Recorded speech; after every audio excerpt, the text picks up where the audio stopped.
Ladies and gentlemen, boys and girls, my name is Subrata Sarkar. I'm a mechanical engineer working in manufacturing industry more than 22 years. Today, I'll be discussing a very common topic is discussed today by all of us, that is the calorie management, which is a part of the health management. But we this superficial discussion will not give the result actually. Like it's basically a mathematics actually. So we need to understand the exact value of the different connected things with the calorie management. In calorie management there are basically two parts. One is the calorie intake, one is the calorie burning. So depending on what we want to do, so say we want to increase our body weight, so we need to do something, and we want to decrease our body weight, then we need to something different. We want to keep our weight constant, that is a different. So what you want to do, depending on that, you need to quantify the things in terms of intake and in terms of your burning. For example, say you needed 2500 calorie energy per day, and you are taking 3000 calorie, so 500 you are taking extra. So in terms of that 500 equivalent body weight will increase actually. You will increase the body weight actually. So what are the things actually we take as an intake of the calorie? Number one, three types of foods basically. One is the carbohydrate, one is the protein, one is the fat. There are many things like which doesn't have actually calorie. For example, say water, minerals, vitamin, it doesn't have any calorie actually. And for the carbohydrates, say 4 calorie per gram.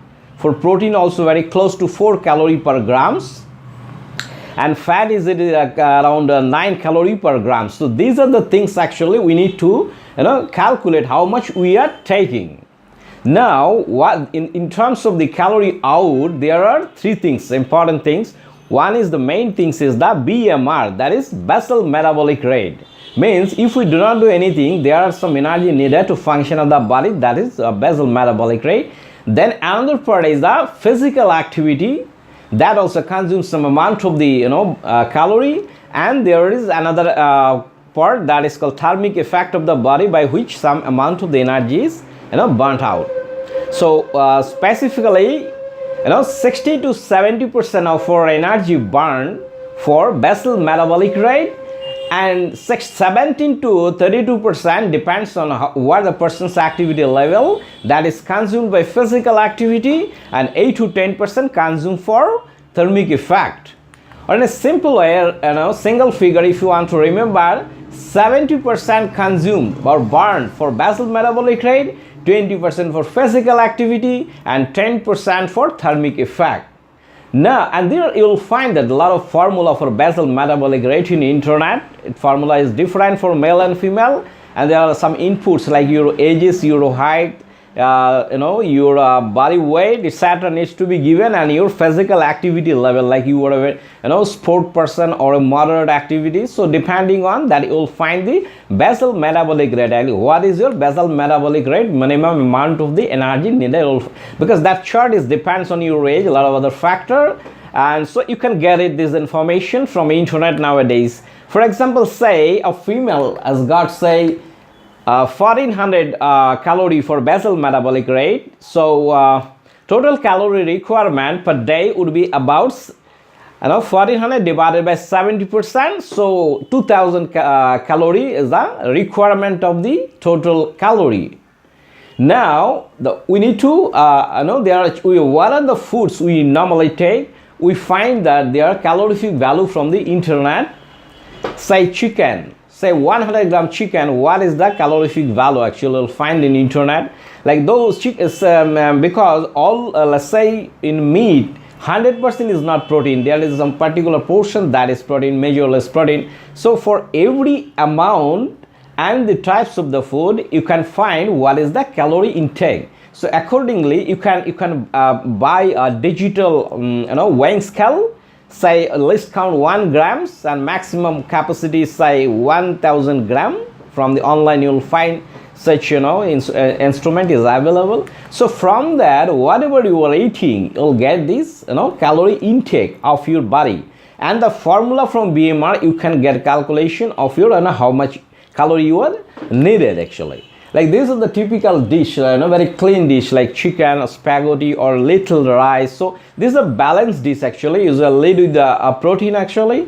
So depending on what you are normally taking, or you can check in the internet what are the types of the food, or depending on whether you want to decrease your weight, you want to increase your weight. So from that you can quantify the portion of your food, so that you can very specifically know what amount of energy you are taking actually, because your body doesn't know whether it is a rice, whether it is a meat, whether it is a chicken. Your body is calculate it in terms of the calorie only. So your input, you need to understand what is the calorie actually. And for physical activities, like whether you are doing walking or this bicycling or swimming, etc. So what is the time you are doing that and how much calorie you are burning that. So from that you will get this whether the intake and the outtake you're burning, there is a balance or not, on what is actually which side is heavier, depending on the result of that. And nowadays in smartphone you'll find a lot of apps on calorie management, your calorie burning. And there one term in food selection, that is the density of calorie. For example, say for same weight of the food, it has got different amount of the calorie inside actually. For example, say 450 grams of vegetables, general vegetables, it gives only 100 calorie. At the same time, say 450 grams, that is 1 pound beans, it can give 600 calorie. So there are some foods actually where the density of the calorie is less. We should choose those foods actually. And there are foods actually where density of calorie is very, very high. For example, say ice cream. In 1 pound it is more than 1200 calorie. And the same way like burger, etc. 1500 calorie for 1 pound. So these are the foods should be avoided or very limit to the consumption actually.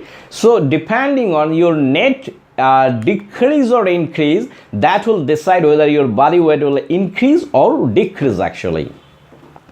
And there are a lot of graphical analysis are there by which you can understand that by only changing your food or your diet actually and your physical activity, weight can be lost significantly actually. You can see here in the graph different like percentage change in the body weight and the weeks by time. So 4 to 20 weeks and the body weight can be reduced up to 15%. It is possible, depending provided you are very much quantifying your intake and the burning part of the calorie. And to make sure that the thing, say you were making good diet chart, you are doing physical activity, you are doing all calculations. Now how to validate whether that is happening inside your body or that's giving some results or not?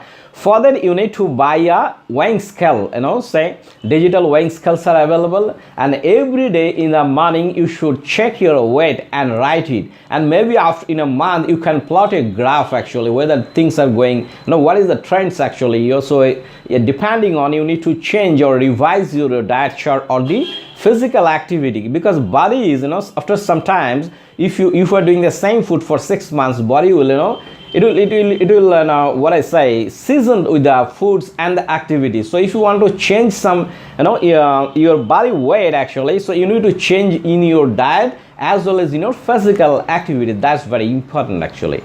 And nowadays you will find a lot of calculation charts in the internet. So from that you can give the input and you can get there's a lot of results. So if you find these informations are useful, you can share with your friends. And if you have not yet subscribed my YouTube channel, you can subscribe my YouTube channel by clicking on this bell icon so that you can get the notification for my future and upcoming presentation. Thank you so much for your attention.